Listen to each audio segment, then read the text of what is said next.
और अब मैं अरविंद जैन जी के पास जा रहा हूं, पूर्व डीजीपी हैं। अरविंद जैन जी, एक व्यक्ति अगर उसके साथ कुछ गलत हो जाता है तो सबसे बड़ी दिक्कत उसको पुलिस में, और आप ये जानते हैं, पूर्व डीजीपी उत्तर प्रदेश अरविंद जी, सबसे बड़ा ये होता था पहले तो एफआईआर नहीं होगी, पहले ये, उसके बाद कुछ बदलाव हुआ, एफआईआर होने लगी, 0 एफआईआर तक होने लगी।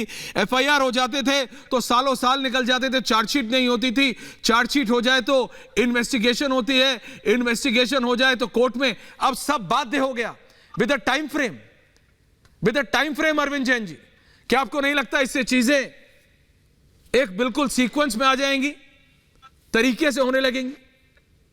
जैन साहब, देखिए, मैंने भी अपनी सर्विस के दौरान 37 साल में देखा, कई बार आदमी को अपना पुलिस ऑफिसर को भी मुंह छुपाना पड़ता था कि लोग जो शिकायतें लेकर आते थे कि साहब हमारे केस में सुनवाई कब होगी। तो ये चीजें जो हैं, ये इसको एड्रेस किया गया है इसमें, कि मैं इसको एक बहुत ही एक अच्छी मूव मानता हूं।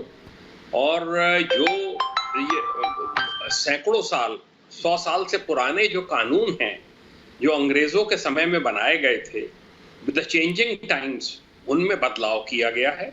इसके लिए मैं जो सेंट्रल गवर्नमेंट है, अमित शाह जी हैं, नरेंद्र मोदी जी हैं, इनकी सरकार को मैं बधाई देना चाहूंगा। ये आवश्यकता नहीं, मैं आपसे पूछ रहा हूं आम आदमी की जिंदगी पे। जैन साहब, माफी चाहता हूं, आम व्यक्ति की जिंदगी पे, एक पुलिस वाले के तौर पे, you been the top cop of the largest state in this country sir, देश के सबसे बड़े प्रदेश उत्तर प्रदेश के आप डीजीपी रहे हैं।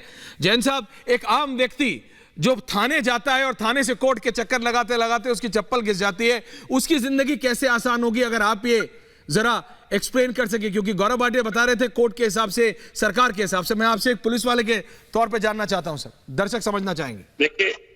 देखिए, EFIR का प्रोविजन किया गया है सर, किसी भी थाने में FIR दर्ज हो सकेगी और विद इन 15 डेज उसको संबंधित थाने को ट्रांसफर करना होगा। कोई भी थाना FIR लॉन्च करने से मना नहीं कर सकता है, चाहे उसके क्षेत्र में अपराध घटित हुआ है कि नहीं हुआ है। ये एक बहुत बड़ी पहल है और इसी से जो पीड़ित व्यक्ति है उसका दर्द काफी कम हो जाता है। पर जब उसकी FIR ही दर्ज नहीं होती है, उसको पता ही नहीं होता है कि उसकी एप्लीकेशन का क्या स्टेटस है, तो उसकी परेशानी बढ़ जाती है, उसकी नाराजगी बढ़ जाती है। ये नाराजगी दूर करना बहुत आवश्यक है। मैं हमेशा से कहता रहा हूं कि आंकड़ों पे हमको नहीं चलना चाहिए। एक परसेप्शन क्या है कॉमन मैन का लॉ एनफोर्समेंट एजेंसीज के प्रति, वो ज्यादा इंपॉर्टेंट है। हो सकता है 5-10% इससे अपराधों में बढ़ोतरी हो, इसका कोई फर्क नहीं पड़ता। पब्लिक का जो परसेप्शन है उसमें एक पॉजिटिव बदलाव आएगा और वो अप्रिशिएट करेंगे इन सब मेजर्स को। इसमें साइंटिफिक एविडेंस कलेक्ट करने के ऊपर बहुत ध्यान दिया गया है। जो बातें गौरव भाटिया साहब ने कही हैं, उसके अतिरिक्त मैं बोलना चाहूंगा कि साइंटिफिक एविडेंस कलेक्ट करने के ऊपर बहुत जोर दिया गया है कि साइंटिफिक एविडेंस कलेक्ट किया जाए। जो पुलिस के पुराने तरीके हैं उनको छोड़कर तुरंत जो 7 साल से ऊपर की सजा वाले क्राइम्स हैं, बलात्कार हैं और हैं, उनमें फॉरेंसिक यूनिट को बुलाना मैंडेटरी होगा। वो वहां पर आएगी, पूरे एविडेंस कलेक्ट करेगी और ये एविडेंस कोर्ट में प्रस्तुत किए जाएंगे। इस तरह की जितने भी हैं, इसमें ये है कि कन्विक्शन का रेट बढ़ाकर 90% ले जाने का है। और जो एक अनावश्यक बोझ है छोटे छोटे मुकदमों में 3 साल से कम की सजा वालों में, उनके लिए प्रोविजन किया गया है। ये बहुत अच्छा प्रोविजन है कि भाई उसको आप 1 माह के अंदर अंदर उसका निस्तारण करिए। जो भी यौन हिंसा के संबंधित मामले होंगे उसमें पीड़िता का बयान है, वीडियो रिकॉर्डिंग अनिवार्य होगी।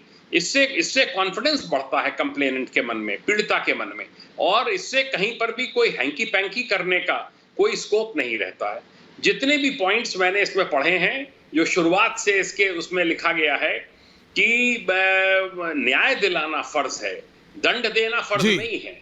एक मैसेज जाना चाहिए कि सरकार इसके प्रति कॉन्शियस है, लॉ एनफोर्समेंट बिल्कुल जाना चाहिए और जनता परेशान थी।